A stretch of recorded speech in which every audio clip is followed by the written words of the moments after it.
Hello, everyone. Welcome to Barca News. It is February 2nd, 2025, and Barcelona just defeated Alaves 1-0 in what was a very difficult match for the team. And with this victory, La Liga race is on, ladies and gentlemen. This is the post match live analysis. We have a lot to discuss. So let's begin.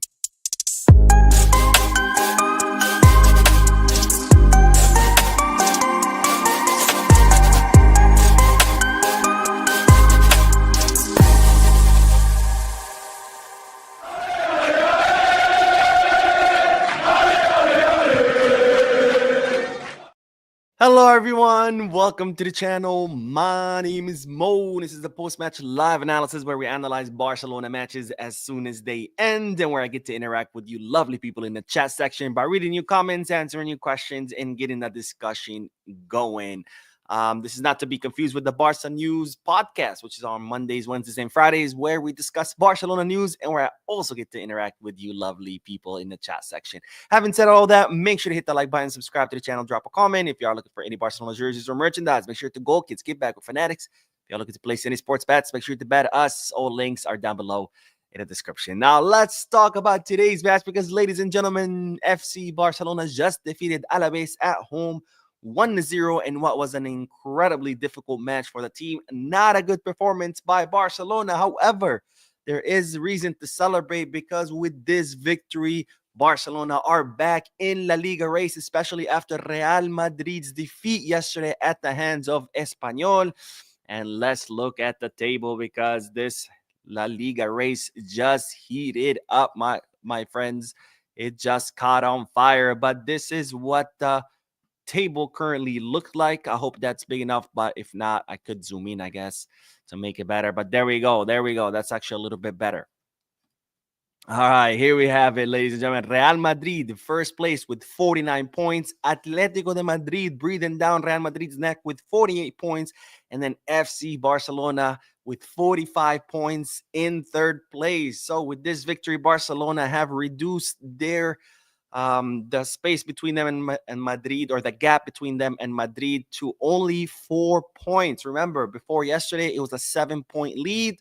Now there's only 4-point lead by Real Madrid ahead of Barcelona, and then Barcelona only 3 points away from Atletico Madrid. But it gets better. It gets better because next week, there is the Madrid derby where Real Madrid are going to face off against Atletico Madrid, and that's another chance for Barcelona to reduce the gap, because if Real Madrid win and Barcelona, now this is all assuming Barcelona win their respective match against Sevilla, but if Real Madrid win, obviously the gap between Barca and Madrid stays at 4 points.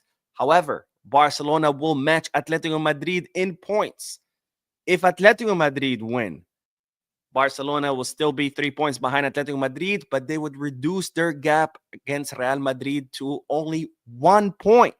And then if Real Madrid and Atletico Madrid draw, well, Barcelona would reduce their gap between them and Real Madrid to 2 points, and between them and Atletico Madrid to only 1 point. So La Liga race, ladies and gentlemen, is right now well and alive. It's on fire. It's getting really, really close between the top three. And let's not forget, Barcelona still have to play against Real Madrid and Atletico Madrid. So whatever happens in the derby, Barcelona could still end up on top if they beat Madrid and Atletico Madrid later down in La Liga. So this La Liga race is alive and well. This La Liga race just intensified. And as you might recall, I did make a video, I think this was a couple of weeks ago, on whether Barcelona were still alive in La Liga, because there's a lot of pundits saying it's over. Real Madrid are ahead of Barcelona now by 7 points, or I think it was 10 points at the time. So it's over for Barcelona. I said, no, we're still alive and well, because we played a lot of our away matches during the first half of the season. That was an agreement between Barcelona and La Liga, because Barcelona thought they would be back at the Camp Nou by the second half of the season. B, Barcelona had still to play both Real Madrid and Atletico Madrid, and there was a chance to reduce the gap between Barcelona and those two teams. And C, because Real Madrid have not been consistent this season. So there was no reason for me to think that Real Madrid was somehow going to continue winning every single match from now until the end of the season. And that's exactly what happened because yesterday they dropped points against Espanyol, someone who's sitting right by the relegation zone. And I expect Madrid to continue losing points or to continue to drop points because this Madrid is just not it. This Madrid is playing horrible match after horrible match. Even the victories that they've gotten, you wonder and you scratch your head like, how did they even win that? Because this Madrid is just dysfunctional, this completely dysfunctional, and as a result, they are very inconsistent. So there was no reason for me to believe that Madrid were not going to drop points. And well, yesterday, that's exactly what happened. And I expect them to continue dropping points. And remember, next week, Madrid versus Atletico Madrid. One of them, or maybe even both, will drop points. So Barcelona have a good chance to reclaim their number one spot after, well, dropping a lot of points and doing, and this is a self-inflicted wound because we could have easily had a 10-point lead. We could have easily, closed off this La Liga title early on before even La Liga ended, but instead we dropped so many points that we dropped to third. But now we're getting a second chance. We're getting a chance to come back in this race. We're getting a chance to reclaim the top spot. So definitely good news as far as our victory today, because that puts us back in the race for the top spot. Now, the bad news was that, well, today Barcelona did not play a good game. This was not a good game. This was an Alaves that did kind of a repeat of what Getafe did. An Alaves that was defending with a low block. An Alaves that was, focused on wasting time, on faking fouls, on committing fouls, and of course, a horrendous referee that allowed it to happen. But we'll talk about the refereeing a little bit later. But we did see a Getafe 2.0 in today's Alaves, which made things very difficult for Barcelona, especially in the first half where Barcelona could not find the answer to defeat this low block. We had a very slow movement of the ball. We had our front attackers that were not finding the target. They were pretty much off target. And it was not a good first half. But then came the halftime. I think Hansi Flick did really good substitutions. Frankie de Jong coming in for Casado, Eric Garcia coming in for Ronald Araujo, and things started to work better in the second half. And of course, we did get that goal by Robert Lewandowski that gave us those 3 points, three very important points that puts us back in La Liga race. Now, I do have to say this. There is a little bit of silver lining in Barcelona's bad performance. And the silver lining is that even though Alaves looked to imitate what Getafe did against Barca, I saw Barca that had a few more answers to what Alaves were doing. Against Getafe, I just didn't see anything. I was just like the whole time watching, I was like, there's no way we can score a goal. I mean, we can win this match because, Barcelona is just not finding a way to break through that wall of the Getafe's defense. Today, I did see a few more changes. For example, Lamine Yamal, magical today with his dribbling. But what I saw a lot of movement of Barcelona players around him in order to allow him to do what he was supposed to do. Because against Getafe, every time Lamine had the ball, he would have 2-3 defenders on him and he couldn't do anything. This time, Barcelona players would immediately surround Lamine. They would start making some fast movements that would draw some of the Alaves defenders away from Lamine, giving Lamine a little bit more space to do his magic. Again, absolutely magical. So that's one thing I saw different from Barcelona. Another thing, the first touch passes to Lewandowski. I saw it a couple of times. One from Rafinha, I think another one from Lamine.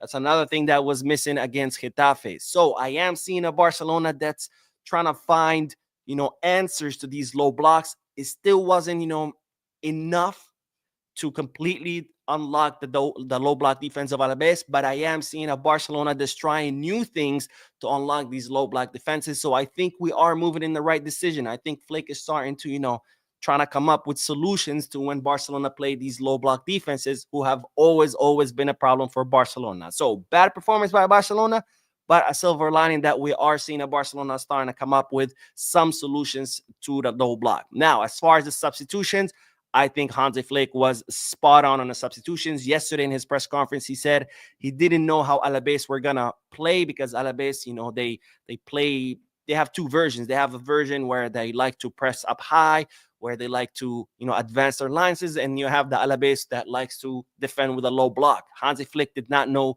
what kind of version of Alaves he was going to see. And I think that's why we saw Marc Casador, Ronald Araujo starting. But then Hansi Flick saw that, okay, this is not the Alaves that presses up high. This is an Alaves that's, defending low block. So halftime, He took out Ronald Araujo because our defense wasn't really being exerted. They weren't. Alaves wasn't really creating much danger. What we were missing is the build-up from the back. Of course, we know Araujo is a great defender, but he doesn't know how to build from the back. He doesn't know how to make those forward passes. So Flick takes out Araujo, brings in Eric Garcia, who knows how to build from the back. Also in the midfield, Marc Casado, despite his first bad match the whole season, because he has been spectacular, but he was also he was having a hard time because we needed a little bit more creativity in the midfield. We needed someone who can make those forward runs and break the lines with their forward runs. So what does Flick do? Takes out Marc Casado, brings in Frankie de Jong, who knows how to do that, who knows how to make those forward runs and break lines with his runs. And that completely changed the team. We saw a team that was, creating more danger, creating more chances, arriving more at the final third, thanks to those changes by Hansi Flick. Then we saw Ferran Torres come in. I understood why Hansi Flick took out Rafinha, because Rafinha was very off target today. But Ferran, unfortunately, today he reverted back to the old Ferran where he was just not there. It was like Barcelona were playing with 10 men. But overall, Hansi Flick's changes gave Barcelona, a second breath and helped Barcelona create more chances, which eventually led to Robert Lewandowski's goal. So, again, overall, not a great match, but we are seeing signs of improvement as far as playing against low block defenses. Now, the final thing I want to talk about, refereeing. Today, refereeing, once again, absolutely awful. Double criteria, same exact foul against Barcelona, just a foul, same exact foul against Alaves, yellow card. And that's clearly reflected in the numbers because Barcelona committed 8 fouls. They got 5 yellow cards out of 8 fouls. Alaves, they committed 20 fouls, 2 yellow cards. I mean, this is just, I don't know how to, what's up with the balloons? I don't even know how to explain it anymore. I mean, this disparity in the criteria is absolutely insane. We saw a clear yellow on Fermin Lopez where he holds the Alaves player from the back, which of course it's yellow. By the rules, it's yellow. But only a minutes before that, I can't remember who, but one of the Barcelona players got held the same exact way, waist from the back, no yellow card.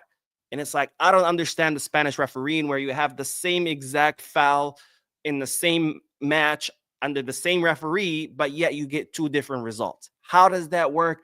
I have absolutely no idea. And this is becoming a problem. If La Liga wants to be, or it's been a problem, I should say, if La Liga wants to be the best league in the world, something has to be done about refereeing, because these referees, it seems like they don't even get any kind of training, because how can you have the same exact situation, but with 2 different results? I have absolutely no idea. This is kind of like, I don't know, committing a murder and getting 25 years, and then your friend commits another murder under the same circumstances, and he gets like 6 months in jail. Like, it just does not make any kind of sense. And this needs to be talked about more. This needs to be fixed, because we cannot have these things happen again and again. Thankfully, it did not reflect on the match's result, but this could come down and haunt you down the road, because remember, 5 yellows, you get suspended for a match. So, unfortunate refereeing, but this is something that unfortunately has become more and more common in this Spanish league. But anyways, that is all I have to say about this match. Great win as far as how important this win was. 3 very important points to cut the distance between us and Madrid and get back in La Liga title race. Not a good performance by the team, but we got the victory, which was important because we needed those 3 points. And I am seeing signs of improvement as far as the team playing against low block teams. Next week is going to be very, very interesting, again, with the Madrid derby that will give Barcelona a chance to even get closer to the top spot. We play Sevilla, it is an away match. Usually it's a little bit complicated in Sevilla's field, but during the first half, we did beat them 5-1. So hopefully we can repeat that result, at least a victory. I don't care if we score 5, but at least a victory, because we need to start cutting distance between us and the top 2, especially towards the end of the Liga, which is when Barcelona will play those 2, which would give us a chance to, if we beat them, to reclaim our first spot. All right, let's do some comment section, and then I'm going to go back to bed, because this match was at 8 a.m. here in New York. I went to bed super late last night. I went to bed like at 3 a.m., set my alarm at 8 in order to watch this match. All right, let's see what everyone's saying. Carlos Vega says, let's go. Forza Barça, Lamine with the Messi vibes, dribbling the entire world. Yes, I forgot to mention this, but I do have to talk about Lamine Yamal. Actually, I forgot to mention several players. So let's get back to, to the analysis real quick. But Lamine Yamal, all last season and all the first half of the season, we were seeing his magic as far as dribbling, right? He will dribble one guy, then pass. Maybe he will dribble two guys and then pass. But these last 2-3 matches, we're seeing the next level that has been unlocked by Lamine Yamal, because now Lamine today he dribbled past 6 or 7 defenders in one play. We haven't seen Lamine do that. We've seen him dribble one, maybe two, but dribble 6, 7 players. We're starting to see a Lamine Yamal that's unlocking a new level of magic. And to the other teams in La Liga, to the other teams in Europe, brace yourselves, because Lamine is only 17 years old. He's not even nowhere near his prime, nowhere near as good as he could be. He's only 17. And today we saw him dribble past 6 Alaves defenders. So to La Liga teams and to other European teams, brace yourselves, because Lamine is only going to get better, better, and better. So brace yourselves. But today, Lamine was absolutely magical. Another player I have to mention, Pedri. Pedri. I know I mention him every time, but Pedri this season is just another level. He is Iniesta reincarnated with some sprinkle of Xavi in him, but mostly Iniesta, because today, without Pedri, this team would not work out. It was Pedri who was moving the entire team. It was Pedri who was consistently breaking lines with his runs. It was Pedri who was once again organizing the attack and setting up the tempo of the match. Once again, Pedri comes through for Barcelona, and without him, this victory would not have happened. And finally, Pau Cubarsí. We don't talk enough about Pau Cubarsí, but we have to. And it's unfortunate because, we have Lamine Yamal. Of course, he's amazing. He does those dribbles. So we forget about how important is Pau Cubarsí in the back. Because today I counted at least 3 incredibly timed tackles that saved Barcelona's butt. And I mean, we're seeing, and these are the kind of tackles that we used to see in prime Maldini. I mean, Pau Cubarsí in the back is just an absolute beast. And let's not forget, he's also just 18 years old. He just turned 18. He's the same age as Lamine Yamal. But unfortunately, we don't talk about him enough because we have Lamine. So Lamine kind of like overshadows him. Plus, he's a defender. People, like to see flashy attackers. They don't like to talk so much about defending. But Cubarsí is the Lamine Yamal of defending. Or if you're going to compare Lamine Yamal to Messi, Pau Cubarsí is the Messi of defending, because Pau Cubarsí is absolutely amazing. Those 3 were phenomenal today. Pau Cubarsí, Pedri, and Lamine Yamal. And again, be careful, because Lamine Yamal just unlocked a new level of magic and is only going to get better. So the other teams, beware. You have no idea what's coming next. All right, now we get back to the comment section, since I did forget to talk about those 3 players. I don't know how. I guess it's too early. My brain is still asleep. But let's see. Mad Husadan. I think I said that correctly. Hi, Mo. Love your work. Watch all your videos. Join this channel when it had only 3K subscribers. Very happy to see where it is today. Biscarsa from India. Wow, 3K subscribers. That's pretty amazing, my friend. Thank you for sticking along for this crazy ride. 3K subscribers. I mean, woof, feels like an age ago. But thank you, my friend. Thank you for your continuous support. Thank you for watching the live and for your comment.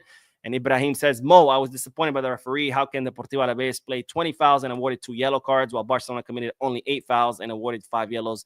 Pedri suffers so much fouls. Yeah, I don't understand it. I mean, this refereeing is just getting worse and worse. I mean, yesterday it was a clear red against in favor of Real Madrid. I didn't watch the match, but I watched the highlights. I mean, a clear foul by the Espanyol player, tackles Mbappe from the back, studs out, hits him in what's called in soles, like not even his foot, like his leg is so high up. Clear red. VAR completely misses it. He gets a yellow, and that's the same player that ends up scoring a goal. Now, I'm happy that Real Madrid lost and they dropped points, but this refereeing is just, calling it mediocre would be a compliment because Spanish refereeing is beyond mediocre. Dream Chaser says, hey, Mo, it's been a while. I commented, but I honestly believe the ref was biased against us the entire match. Very, very awful refereeing. Isaac says, after yesterday, I really wouldn't mind if we played El Clásico at RCD Español Barcelona Stadium. Can you imagine? The only thing is, obviously, that's a tiny stadium, not worthy of a El Clásico match. Frank says, Mo, your studio with daylight. Wow, took me a minute to figure out what was different. Have a great day. Thank you for your analysis. Yeah, it looks very different with daylight because you can't see the lights anymore. You know, I have my red and blue lights, my Blaugrana lights, but the sun, you know, I have a window right there to my left that faces east, so all the sun comes through. So you cannot see the lights. Curtis says, in games like this, we have to add players with close control and use 1-2 passes instead of passing the ball wide because this is what the team actually wants. With matches like this, what you need is fast movement. It's because, you know, defending in modern football has changed. It's no longer 1v1 defending or one-on-one defending. It's more of a block defense, right? Where the opposing team just like sets up their lines and they have exact spaces between each player and between each line, and they move as a block, right? If Barcelona has the ball on the left, the block moves to the left. If Barcelona has the ball on the right, the block moves to the right. If they're coming through the middle, the block comes back to the middle. So what you need to do is you need to circulate the ball really, really quick from side to side or however, but you have to circulate it real quick where you got to get the block moving fast, because eventually in that quick movement of the block from one side to side, someone's going to lose focus. Someone's not going to react fast enough. And as the block is moving, one of those guys is going to be like, oh, shit. Oh, wait for me. And then boom, that's where the opening opens up. Bam, pass right through that opening. So that's what you need in matches against low block teams. And that's what Barcelona was not doing during the first half. Barcelona's ball movement was very slow, and you cannot unlock low block defenses with slow movement. You have to get them moving quick where some of them eventually messes up. Let's see. Jamie says, 3 important points. The Liga is still possible. Watching from Mozambique. Keep up the good work. Thank you, my friend. Thank you for watching and for your comment. And Ezimo says, Mo, I'm Uchi from Nigeria. My first time in the live stream. Vizca Barca. Well, welcome, my friend, to the live stream. Thank you for watching. And I hope that you join more live streams. And Bisong says, hi, Mo. Any news on City and Nico? Any hope to on the Rashford signing? Rashford is not happening. He already reached an agreement to join Aston Villa. The only thing left is for Aston Villa and Man U to reach an agreement. Of course, Man U did not want to send Rashford to another Premier League team because they don't want to reinforce someone they compete against. But, you know, the market closes tomorrow. So I think they're just going to have to be forced to accept it. And no news on the Nico movement. Porto is making it very difficult. They're telling Man City, you either pay the 60 million euro release clause or you can't take him. Because Man City were trying to negotiate it down. So I don't know if Man City is going to be willing to pay the 60 million on Nico, but we'll have to wait and see. McBarca says, my network was bad. I won the match. Maybe you should have your network go bad more often. Maybe that's the key. I'm just saying. Go says, City down by 1 right now. Are you going to watch that game? No, I'm going back to bed because I'm exhausted. And Turon says, is it me or has Casado's form gone down? No. He just had his first off match that entire season. John Williams says, hey, Mo, happy Sunday to you. Casado is slow in decision-making, so he keeps the ball for too long instead of releasing the ball fast and then loses the ball. No, I don't think that's true. Today, yes, because there were no players open around him, so he had to hold on to it longer enough, but no. How many goals has Barcelona scored because of Casado's fast release of the ball? Think about that. Anyways, that is all, ladies and gentlemen. Thank you so much for tuning in, for your comments, for your likes, your subscriptions. Very, very important win. 3 more points for Barcelona that put us that much closer to the top spot in La Liga. Next week, the Derby, which could be another opportunity for Barcelona to close the gap. We'll be uploading news, of course, videos later on today. I'm going to go back to bed right now because I'm absolutely exhausted. But I will see you in those videos. Again, thank you for tuning in. And as always, Vizca Barca.